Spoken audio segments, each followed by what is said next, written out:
Léger comme une plume, des éditions Hachette Jeunesse.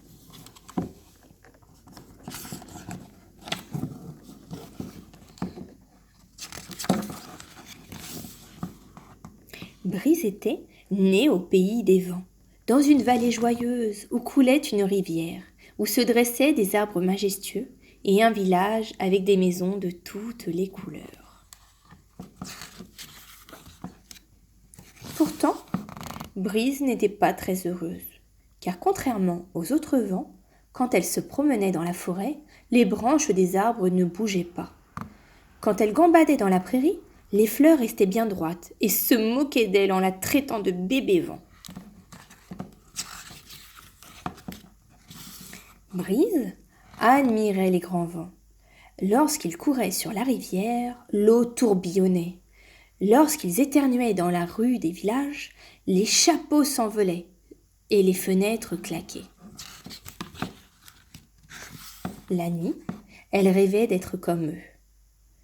Elle voulait courber la cime des arbres au printemps, plier les roseaux des marais en été et virevolter les feuilles en automne.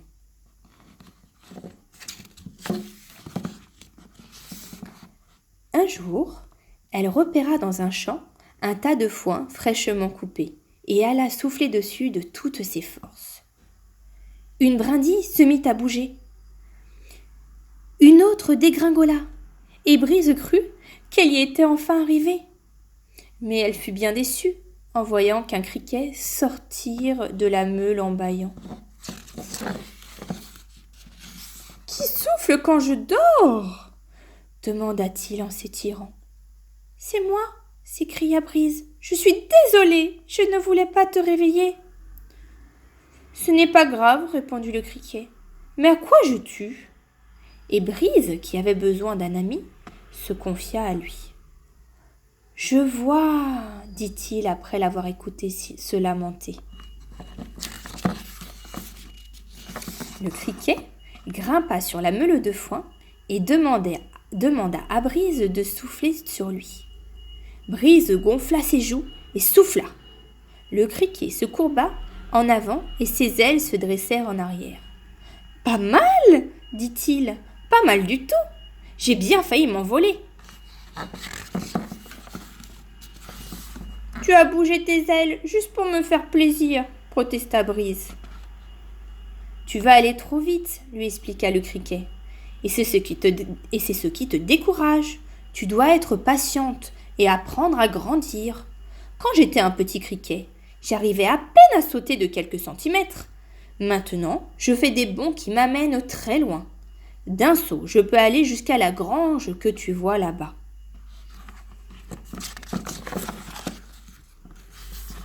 Le criquet emmena Brise près d'un monticule de sable. « Allez, essaie encore. » Brise gonfla une nouvelle fois ses joues, mais le sable ne bougea pas. « Je vois, dit le criquet. Il nous faut quelque chose de plus léger pour commencer. Allons là-bas, proposa-t-il en repérant un tas de feuilles mouillées sur la berge de la rivière. Brise souffla sur le tas de feuilles, mais les feuilles ne bougèrent pas. « C'est encore trop lourd, dit le criquet. On ne se décourage pas, on va y arriver. Cherchons quelque chose de beaucoup plus léger. Quelque chose de léger comme... Comme quoi ? Demanda Brise. Un moineau bleu picourait près d'eux, et le visage du criquet s'illumina. « Comme ça !» s'exclama-t-il en tirant une plume sur une aile du moineau. « Oui !» protesta l'oiseau. « Désolé, mais c'est pour une bonne cause !» s'excusa le criquet. Brise souffla sur la plume, et la plume était si légère qu'elle s'envola. Dès qu'elle retombait, Brise soufflait à nouveau, et la plume remontait de plus en plus haut. Brise était si heureuse qu'elle se sentit aussi légère que la plume. Elle grimpa dans le ciel avec elle et continua de souffler de plus en plus fort, si fort que les feuilles des arbres commencèrent à bouger. « Bravo !» tu es arrivé, s'exclama le criquet. Grâce à la plume si légère, Brise comprit qu'un jour, elle aussi deviendrait un grand vent, capable de soulever tout ce qu'elle voudrait, même les chapeaux des villageois, car c'est de loin ce qu'elle trouvait de plus rigolo. Et oui les loulous, pour y arriver, il faut essayer encore et encore. Et il faut aussi attendre un peu et devenir un grand. Bonne soirée les loulous.